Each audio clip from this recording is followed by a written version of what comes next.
পূরণ হতে দেবেন ইনশাআল্লাহ।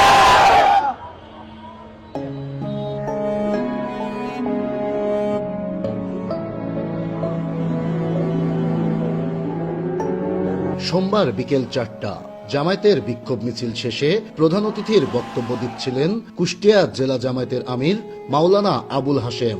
বক্তব্যের এক পর্যায়ে হঠাৎই অচেতন হয়ে ঢলে পড়েন তিনি। নেতাকর্মীরা দ্রুত হাসপাতালে নিলে চিকিৎসক মৃত ঘোষণা করেন আবুল হাশেমকে। চিকিৎসক বলছেন হাসপাতালে আনার আগেই মৃত্যু হয়েছে তার। ভবিষ্যৎ হোক নিরাপদ, বিনিয়োগ হোক বিশ্বস্ত, আর আমার পছন্দ সল্ট বে। ওয়েলকাম টু সল্ট বে। আজ বিকেল 4:15-তে আমাদের হাসপাতালে কুষ্টিয়া জেলা জামাতের আমির মোহাম্মদ আব্দুল হাশিম উনি অচেতন অবস্থায় কিছু লোকজনের সাহায্যে আমাদের এখানে আসেন। আমরা এখানে আসার পর ওনার পরীক্ষা নিরীক্ষা করে দেখতে পাই উনি আসলে এখানে আসার আগেই মৃত্যুবরণ করেছেন।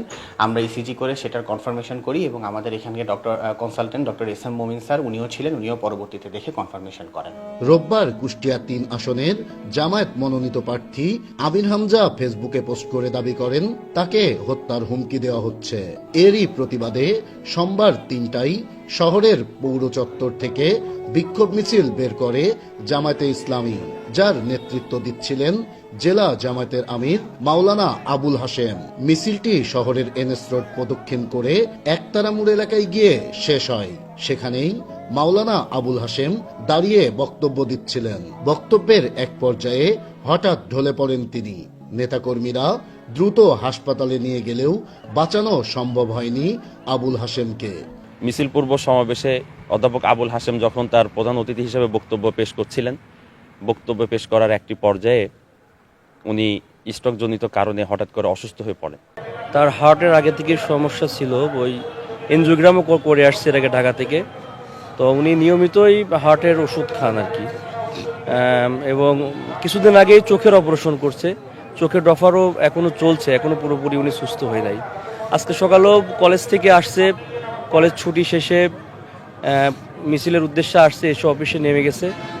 অফিসে নামার পরেই 3টার দিকে উনি মিছিলের প্রস্তুতি নিয়ে পৌরসভার সামনে গিয়েছে। মুফতি আমির হামজার বিরুদ্ধে মিথ্যা অপপ্রচার এবং সর্বশেষ হত্যার হুমকি পর্যন্ত দেওয়া হয়েছে একের পর এক। কিন্তু যা ক্ষতি হয়েছে আমাদের, আল্লাহ তাআলার কাছে দোয়া করবো, আল্লাহ তুমি এই ক্ষতি পুষায় দিও। আমরা মর্মাহত। মাওলানা আবুল হাশেমের এমন মৃত্যু মেনে নিতে পারছেন না নেতাকর্মীরা। জেলা জুড়ে নেমে এসেছে শোকের ছায়া।